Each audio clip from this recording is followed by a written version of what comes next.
looking at the differences between American cars versus European cars, there is a lot to take note of. From size to handling to type of transmission to even appearance, you will find distinct differences across the board. There are even cultural differences. Americans tend to see their cars as an extension of themselves and status definers. By contrast, Europeans are much more practical and view them as a way of getting from point A to point B. The bigger the better?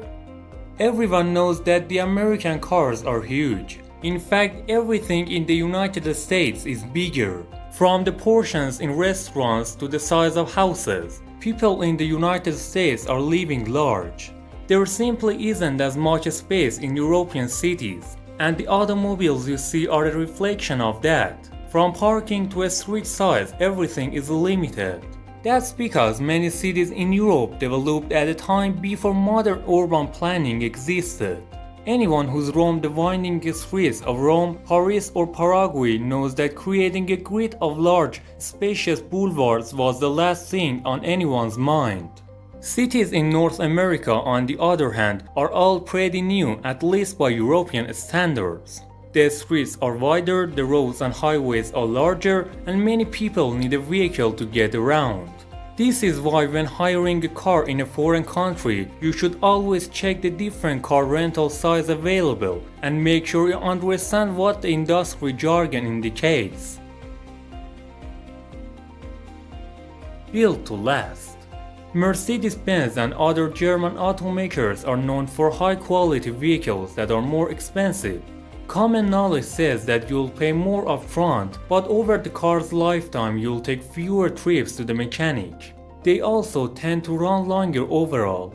American cars tend to be less expensive but supposedly have more problems and will die sooner. It is true that a BMW or Peugeot won't hold as many passengers as a GM or Ford model, but in general the former can claim victory as giving more years of service. Just remember that they need to be properly maintained. Fuel efficiency and gas mileage. There is no denying that you feel big and powerful in an American car like a Hummer or other SUV. American vehicles have an overall lower fuel efficiency because car companies are not required to pass as rigorous a set of fuel economy checks. This means that even small vehicles do not get the same efficient mileage as their European counterparts. Because fuel standards are higher in Europe, a European car will get you more bang for your buck. This directly results in lower fuel costs at the pump. Handling. When it comes to American cars versus European, most car enthusiasts can agree that European cars handle better at higher speed. Some people even say that the US builds cheaper version of European auto that can go fast but cannot turn a corner. If you are looking for a car that can corner on a dime, perhaps a European automobile is a better choice. Both European and Japanese cars are supposedly brake better, but American cars are catching up. With SUV rollovers proving to be a hazard, automakers have had safety concerns come to the forefront. And it's not always 100% true. In tests, the Chevrolet Volt outbrakes the Toyota Prius, for example, so we cannot go purely by stereotypes. Need for speed. Mentality. American companies like Chevrolet, Ford and Hennessy will outrace all of their counterparts on their shores. But that doesn't mean they are leaving Europeans completely in the dust. Germany has its Autobahn, the world-famous highway with no speed limit. As a result, many German cars meant for everyday use can accelerate faster overall. Speed limit laws in some European countries tend to be looser than in the US, so American car makers have to keep lower speed laws in mind. Manual or a stick shift.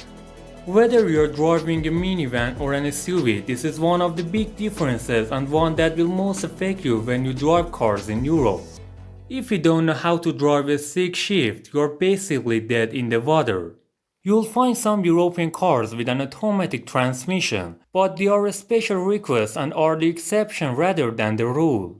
This adds a layer of complexity because driving a Sikh is either something you know or you don't. Americans are lucky in that driving cars in their country is relatively easy. Automatic transmissions are much more common and almost all automobiles have them. You just turn on the car and go forward, brake or reverse. All you need to focus on is steering and not getting into an accident. Of course, Europeans will insist that driving a Sikh is really easy once you get the hang of it. Some even prefer manual transmissions to automatic transmissions. They say they can feel the engine and that they are more in control. But that's probably because it's how they learn to drive and what they learn first. No wonder it seems easy. By contrast, if you learn to drive using automatic handling, making the change to a stick-shift transmission can be intimidating or even impossible. Concluding remarks. When looking at the difference between American and European cars, there is actually a lot of variation. This is surprising for something that at first glance should fundamentally be the same thing, an automobile, but there are stark differences. In Europe, you tend to find more compact cars with higher fuel efficiency and a sleeker design. In the battle of continents, neither is necessarily better or worse, there is just a difference in preference. But it's good to know American car versus European car differences when you travel abroad.